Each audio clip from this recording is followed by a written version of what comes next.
little brainwashed by his parents. And he's admitted, like, he looks at Latvia as like being this beautiful, perfect place. But I think also he knows from being there that it isn't so perfect.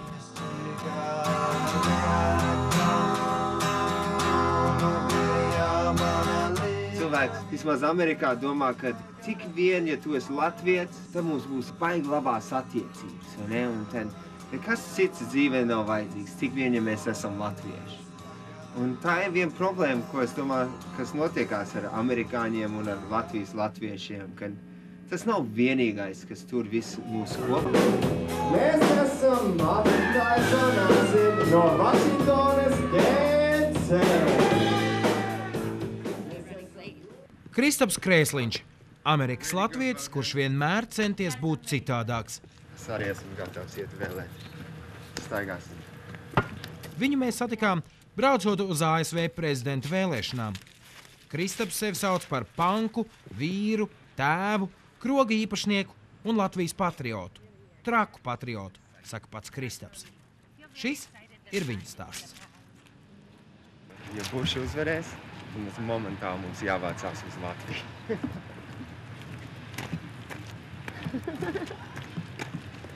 Tas varbūt nebūtu slikti, ja Bušs uzvarēs.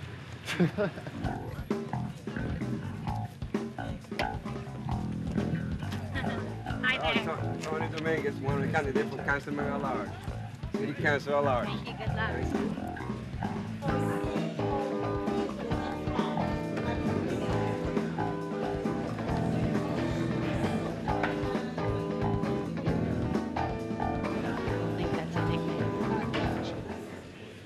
I'd like to do the paper ballot. It's pretty cool.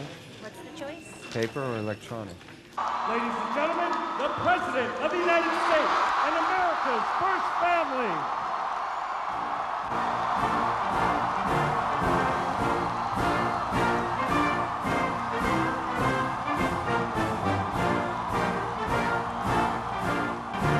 Mēs gribam sameklēt dzīvokli Latvijā, lai mums būtu tāda vieta, kur mēs varētu saukt mūsu mājas, kaut kur Rīgā.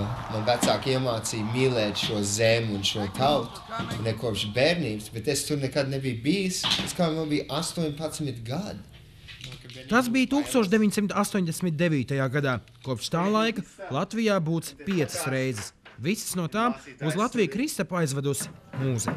Es jums parādīšu. Te mans sievas office, te mans meitas spēļu istāba, un te patās ir mācītājas studija, un tas viss mēģinājumi notiekās. Kristaps ar savu brāli Lari punkgrupu Mācītājs un Acid nodibināja 1992. gadā.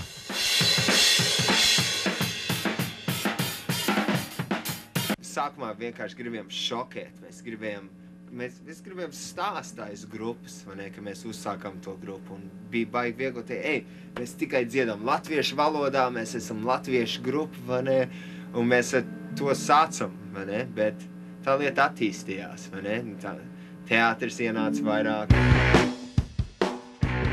Grupa vienkārši ir drusiņi savādāk, vai ne, mēs esam drusiņi skaļāki. Mēs vienmēr esam teikuši, mēs esam amerikāņu latviešu grupa, vai ne, jo tas ir, no kurienes nāk mūsu kreativitāte. Mēs dziedam tikai latviešu valodā, rakstam tekstu tikai latvijas un mēģinājumos sarunāties tikai latviešu valodā.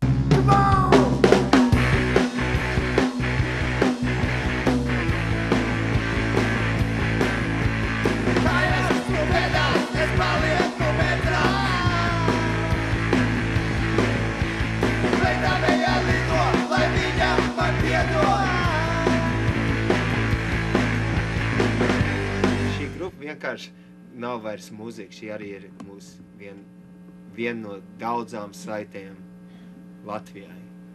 Pārsteidzošā kārtā par gluži vai galveno saikni ar Latviju Kristapa ģimenei pēdējos 2 gadus kļuvusi būtne, kas Latvijā nekad nav bijusi. Viņa meita Lulu.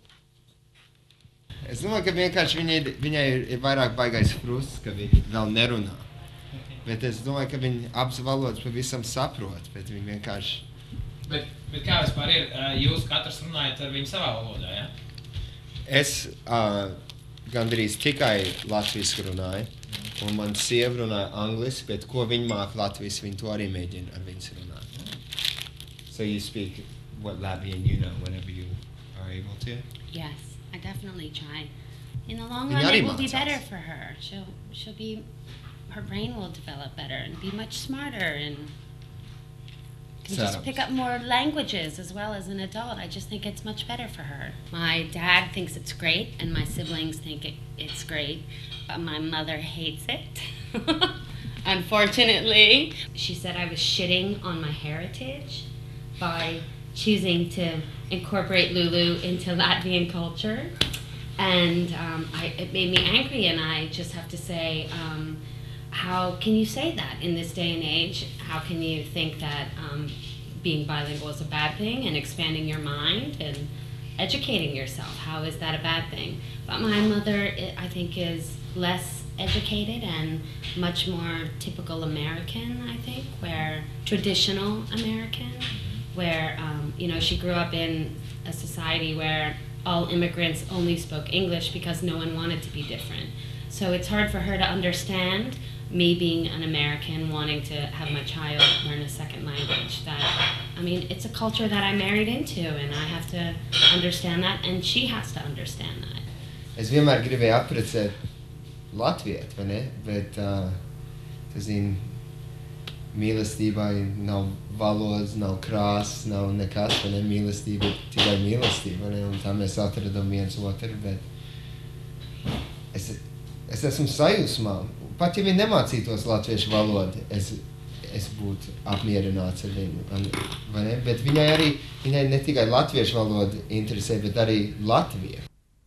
So for a while, my Latvian friend Viestors came over and helped me label everything in the house with Post-its of what everything was. Divans, plaukti, bilde, siena, logs, radiators.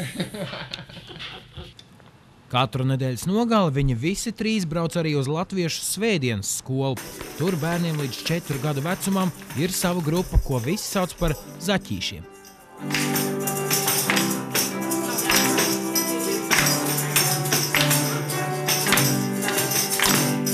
Hanna katru reizi grib braukt uz zaķīšiem, ne?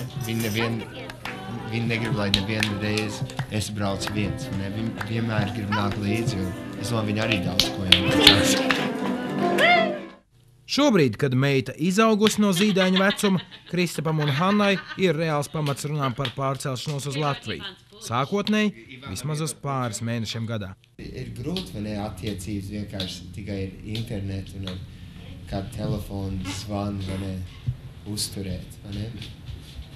Ir cilvēki, ar kuriem tu gribi pavadīt laiku, vai ne, un ko tu gribi tavā dzīvē, vai ne? Un es domāju, tas ir arī viens ļoti svarīgs iemesls, vai ne?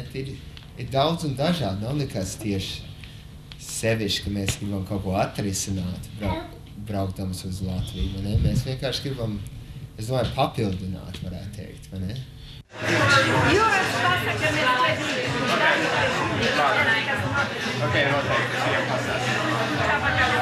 Bet kamēr plāni par Latviju vēl tiek tikai veidoti, Kristaps jau 7 gadus palīdzējis apvienoties vietējiem latviešiem, atverot Vašingtonā savu krogu aptieku.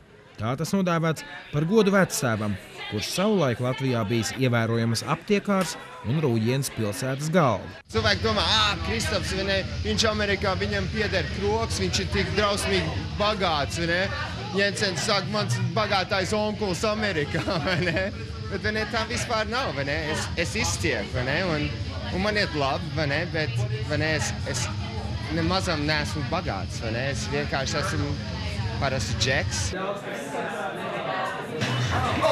Šeit tev ķīnieti.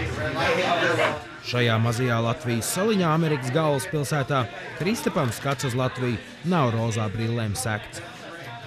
Mēs esam spēlējuši tādiem cilvēkiem, kas nav bagāti cilvēki. Mēs spēlējam ar grupām, kas ir īstie punkti, kam nav viss kas. Un es esmu redzējis, kā Latvijā patiešām dzīve ir. Un es nesagaidu, ko es vienkārši gribu izteikt, es nesagaidu, kad tur būs kaut kāds Valhalla vai kaut kāda skaistā burvju zeme, vai ne? Es zinu, kas tur notiekās, vai ne? Tur ir grūta dzīve tā kā kur citur, vai ne? Un ir jāstrādā un ir jāsmacē tālāk, vai ne? Un es to sagaidu no Latvijas. Out of the